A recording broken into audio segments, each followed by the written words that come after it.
Daily विज्ञान quiz में आप सभी का स्वागत है। मैं अतुल गौर आज फिर आपके सामने लेकर आया हूं आपके सामान्य विज्ञान के प्रश्न उत्तर। तो शुरू करते हैं। आज का पहला प्रश्न है, एस्ट्रोजन क्या है? आपको बताना है कि एस्ट्रोजन क्या होता है। आपको बताता चलूं कि एस्ट्रोजन एक स्त्री हार्मोन होता है, मतलब एक ऐसा हार्मोन जो से केवल फीमेल्स में निकलता है। अगला प्रश्न है, विश्व जनसंख्या दिवस कब मनाया जाता है? आपको बताना है कि विश्व जनसंख्या दिवस कब मनाया जाता है। तो सही उत्तर है कि विश्व जनसंख्या दिवस 11 जुलाई को मनाया जाता है। अगला प्रश्न है कि मानव नेत्र में किसी वस्तु का प्रतिबिंब कहाँ बनता है? तो इसका उत्तर है कि मानव नेत्र में किसी भी वस्तु का प्रतिबिंब रेटिना पर बनता है। कहाँ पर बनता है? रेटिना पर।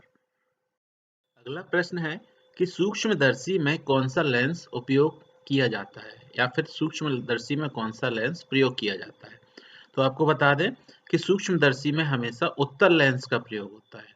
किस लेंस का प्रयोग होता है? उत्तल लेंस।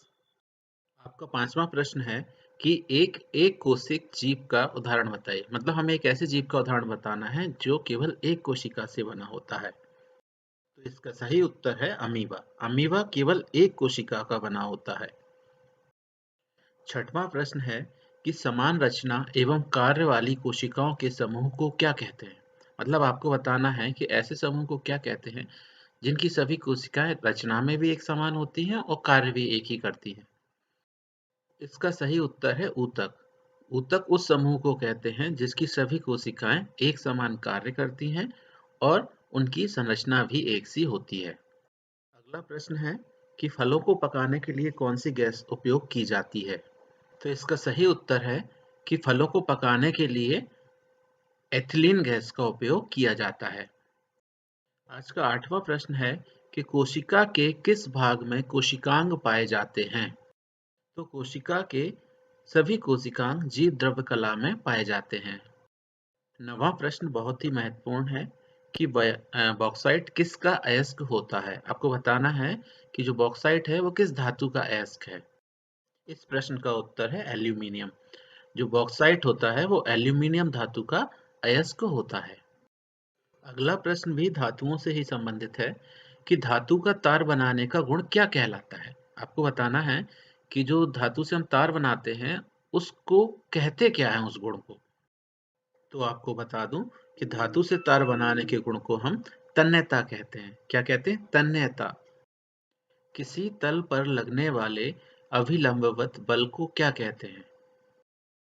सही उत्तर है दाब। किसी तल पर लगने वाले अभिलंबवत बल को दाब कहते हैं। 12वां प्रश्न है कि सौर ऊर्जा को सीधे विद्युत ऊर्जा में किसके द्वारा बदला जा सकता है?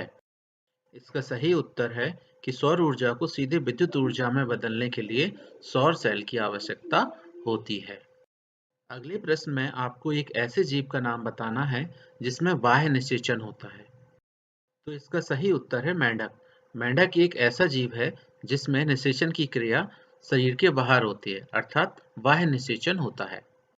इस प्रश्न में आपको एक ऐसे जीव का उदाहरण बताना है जो द्विलिंगी होता है। द्विलिंगी जीव का उदाहरण है केंचुआ। और आपको बताता चलूं, द्विलिंगी जीव उन जीवों को कहते हैं जिसमें नर और मादा दोनों प्रकार के जननांग पाए जाते हैं। पहले पैरा ओलंपिक खेलों का आयोजन कब और कहां हुआ था? इसका सही उत्तर है 1960 रोम में। तो आपको बता दूं कि पहली बार पैरा ओलंपिक खेलों का जो आयोजन हुआ था वो सन 1960 में रोम में हुआ था। और पैरा ओलंपिक खेल जो होते हैं वो दिव्यांग जनों के लिए आयोजित किए जाते हैं। अगर आपको वीडियो पसंद आया हो तो इसे शेयर और लाइक जरूर करें। चैनल को सब्सक्राइब करना ना भूलें।